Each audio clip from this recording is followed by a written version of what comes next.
అందరికీ నమస్కారం. ఈరోజు కథ హిట్లర్ ఎపిసోడ్ 160 మిస్టీరియస్ గర్ల్. ఇక స్టోరీలోకి వెళ్తే హాస్నీతో కలిసి కొండ మీదకి వెళ్ళిన విరాట్ ఆ రాత్రికి అప్పుడే ఏర్పాటు చేసిన టెంట్లోనే స్టే చేస్తారు. నైట్ కాసేపటి తర్వాత విరాట్ బయటికి వెళ్ళడంతో హాస్ని కంగారు పడి పిచ్చి పిచ్చి ఆలోచనలు చేస్తుంది. కాసేపటికి తిరిగి వచ్చిన విరాట్ని చూసి సీరియస్ అయింది హాస్ని.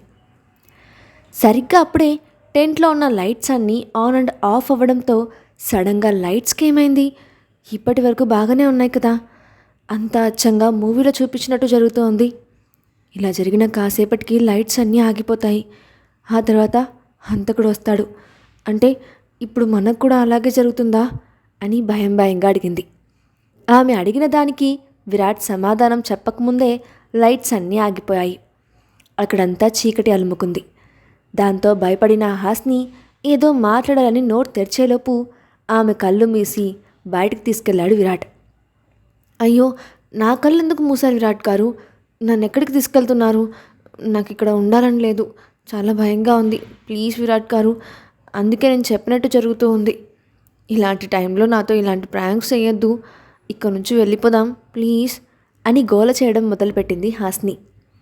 కాసేపు సైలెంట్గా ఉండు బేబీ అని ఆమెను కసిరి నేరుగా టెంట్ బయటకు తీసుకెళ్ళి కళ్ళ మీద ఉన్న చేతులు తీశాడు విరాట్. ఇంత రాత్రిపూట ఎక్కడికి తీసుకొచ్చారు అని అడుగుతూ కళ్ళు తెరిచిన హాస్ని ఎదురుగా కనిపిస్తున్న దృశ్యాన్ని చూసి షాక్ అయిపోయింది. అక్కడంతా మినుగుడు పురుగులు కాంతులతో విరజిమ్ముతూ ఆ ఓపెన్ ప్లేస్ అంతటా నిండిపోయింది. వాటిని చూస్తుండటంతోనే అప్పటి వరకు పడిన టెన్షన్ మర్చిపోయి చిన్నపిల్లల పరుగులు తీసింది హాస్ని. అక్కడంతా తిరుగుతూ ఆడుతూనే ఇక్కడికి ఇన్ని మినుగురు పురుగులు ఎలా వచ్చాయి విరాట్ గారు అని ఆశ్చర్యంగా అడిగింది.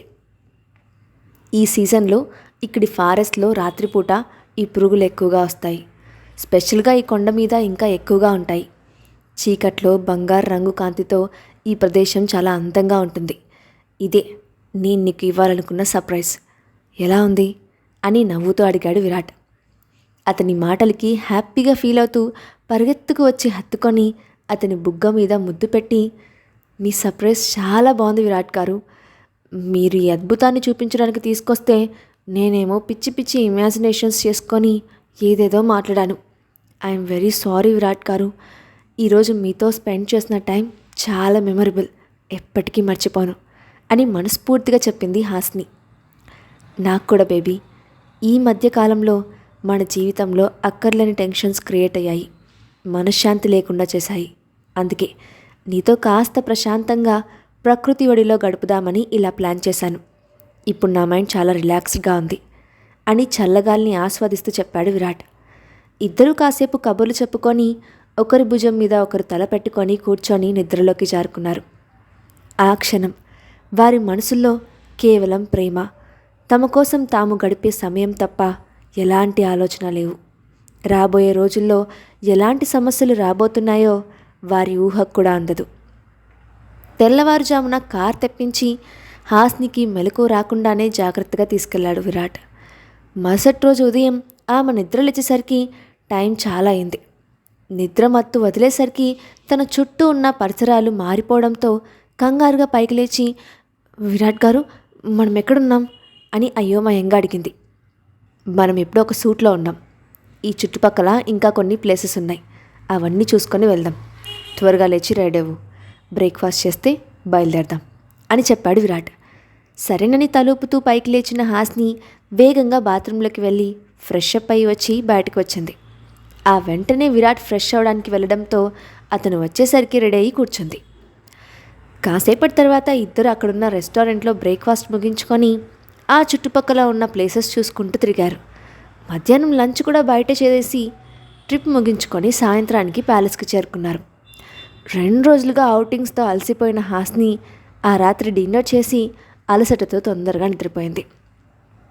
మరుసటి రోజు కంపెనీకి వెళ్ళిన హాస్నికి ఎప్పటిలా వర్క్ చేసుకుంటూ కనిపించింది కీర్తి.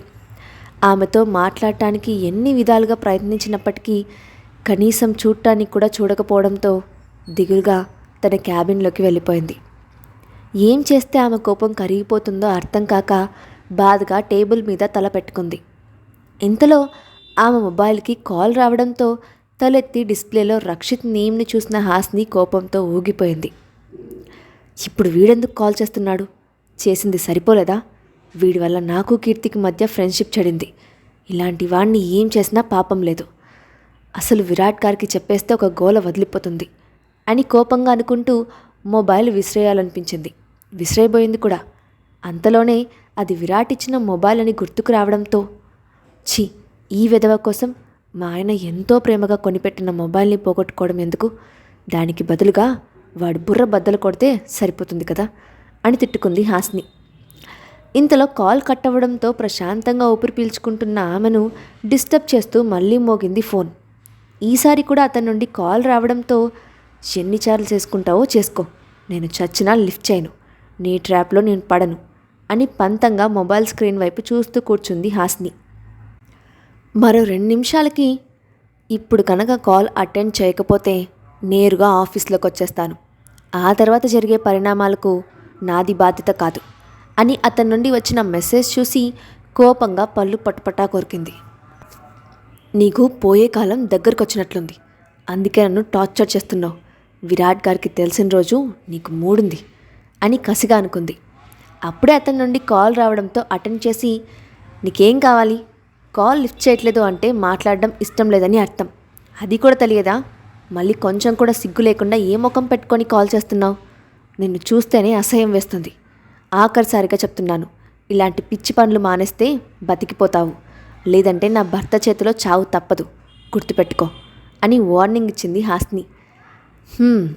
నువ్వు మాట్లాడడం అయిపోయిందా, ఇంకా ఉందా అని అడిగాడు రక్షిత్. ఇంకా అవ్వలేదు.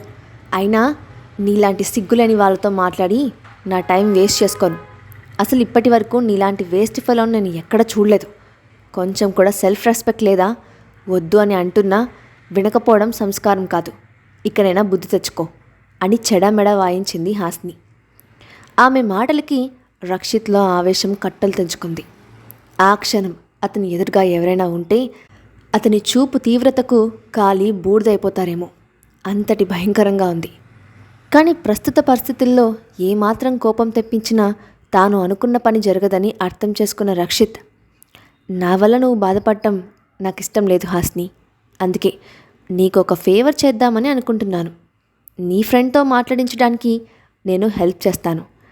ఆ విషయంగా మాట్లాడడానికి నీకు కాల్ చేశాను అని తెలివిగా ఆమెను డైవర్ట్ చేసే ప్రయత్నం చేశాడు. అవునా, ఏ విధంగా హెల్ప్ చేస్తావు అని వెటకారంగా అడిగిన హాస్నితో, నేను ఒక సలహా ఇస్తాను, అది ఫాలో అయితే తను నిన్ను ఈజీగా క్షమిస్తుంది, చెప్పమంటావా అని కూల్గా అడిగాడు రక్షిత్. ఆహా, నీకు అంత మంచి బుద్ధి ఎప్పుడు వచ్చిందమ్మా? పిచ్చిదాన్లా నీ మాటలు నమ్మేస్తానని ఎలా అనుకున్నావు? నువ్వు ఒక విషపూరితమైన పామువి, నీకు కాటేయడం తప్ప కాపాడడం తెలీదు. అనవసరంగా పిచ్చివాగుడు వాక్కుండా ఫోన్ పెట్టు అని సీరియస్గా అడింది హాస్ని. ప్లీజ్ యార్, ఈ ఒక్కసారికి నా మాట విను, నీకు నిజంగానే హెల్ప్ చేస్తాను, అందుకే ఇక్కడికి వచ్చాను. ఇప్పుడు మీ ఆఫీస్ బయట కార్లో ఉన్నాను, వెంటనే ఇక్కడికి వచ్చి నన్ను లోపలికి తీసుకెళ్ళు, నీ క్యాబిన్లో కూర్చొని ప్రశాంతంగా మాట్లాడుకుందాం అని నమ్మకంగా చెప్పాడు రక్షిత్. ఏంటమ్మా ఏంటి? నా చెవిలో ఏమన్నా కాలీఫ్లవర్ కనిపిస్తున్నాయా? నువ్వేం చెప్పేస్తే అది నమ్మేసి పరిగెత్తుకుంటూ వచ్చే వెరిదాన్లా కనిపిస్తున్నానా? నిన్ను తీసుకురావడానికి నేను స్వయంగా కిందకి రావాలా? నీకంత సీన్ ఉందనుకుంటున్నావా? నచ్చితే లోపలికి రా, లేదంటే మాని, నా దగ్గర ఇలాంటివి కుదరవు అని హేళనగా అంది హాస్ని.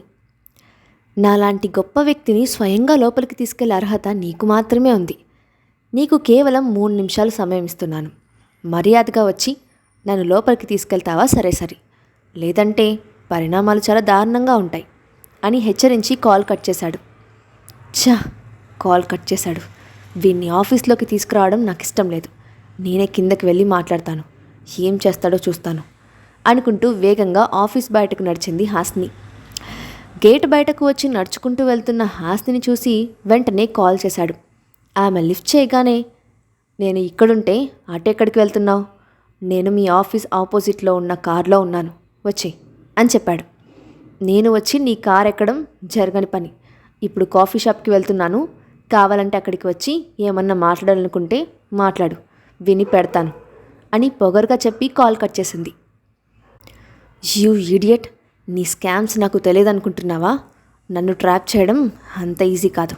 నీ సంగతి మళ్ళీ చెప్తా అని కోపంగా అక్కడి నుంచి వెళ్ళిపోయాడు రక్షిత్. కాఫీ షాప్కి వెళ్ళిన హాస్ని ప్రశాంతంగా కాఫీ తాగుతూ ఆలోచనలో మునిగిపోయింది. ఎంతసేపటికి రక్షిత్ రాకపోవడంతో వెళ్ళిపోయాడని అర్థమయ్యి రిలాక్స్గా ఫీల్ అవుతూ కాఫీ ఎంజాయ్ చేస్తూ కూర్చుంది.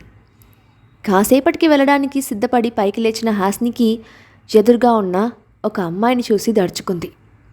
ఆ అమ్మాయి చూడటానికి చిక్కుపడిన జుట్టుతో, ముఖానికి అక్కడక్కడ మసిబొగ్గుతో, నల్లటి గారపళ్ళతో, మాసిపోయి అక్కడక్కడ చిరిగిపోయిన బట్టలతో చాలా భయంకరంగా కనిపిస్తుంది. ఆమెను చూసి పెరిగిన గుండెదడను అణుచుకుంటూ, ఎవరు నువ్వు, ఇక్కడెందుకు నిల్చున్నావు అని అనుమానంగా అడిగింది హాస్ని. మరి అంత అనుమానంగా చూడకు, నేను నీకు సాయం చేద్దామని వచ్చాను.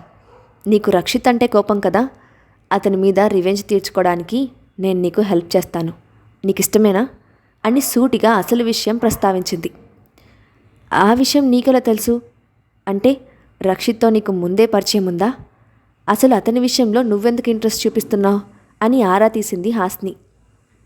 ఆ విషయం చెప్పడం నాకు ఇష్టం లేదు. జస్ట్ నీకు హెల్ప్ మాత్రమే చేయాలనుకుంటున్నాను. నా పర్సనల్ డీటెయిల్స్ అడగకుండా కేవలం నా హెల్ప్ కావాలంటే చెప్పు, చేస్తాను. నా డీటెయిల్స్ ముఖ్యమా లేక అతని మీద రివెంజ్ ముఖ్యమా అన్నది నువ్వే డిసైడ్ చేసుకో అని స్పష్టం చేసింది ఆ అమ్మాయి. ఇందులో ఆలోచించడానికి ఏం లేదు. నాకు నీ డీటెయిల్స్ కన్నా వాడి మీద రివెంజ్ ఇంపార్టెంట్. టార్చర్ చేస్తున్నాడు వెధవ. పెద్దగా కష్టపడకుండా పగ తీర్చుకోవచ్చంటే నేనెందుకు వద్దంటాను అని వేగంగా బదులిచ్చింది హాస్ని. అవునా, అయితే పర్లేదు. నా పేరు లోలిత, నీ పేరు హాస్ని కదా, నాకు తెలుసు అంటూ తనని తాను పరిచయం చేసుకుంది. Hi Lolitha, nice meeting you. ఇంతకీ రక్షిత్కి బుద్ధి చెప్పడానికి ఏం చేయబోతున్నావు? నీ ప్లాన్ ఏంటి అని ఆతృతగా అడిగింది హాస్ని. లోలిత ఆమె పక్కకు వెళ్ళి చెవిలో సీక్రెట్గా తన ప్లాన్ గురించి చెప్పింది. ఆమె ప్లాన్ వినడంతోనే వావ్, సూపర్గా ఉంది, ఎప్పుడు ఇంప్లిమెంట్ చేద్దాం అని ఉత్సాహంగా అడిగింది హాస్ని. రేపు రాత్రికి ఇంప్లిమెంట్ చేద్దాం. అంతకంటే ముందు నేను చెప్పింది పక్కాగా జరగాలి అని ఏదో ఆలోచిస్తూ చెప్పింది లోలిత.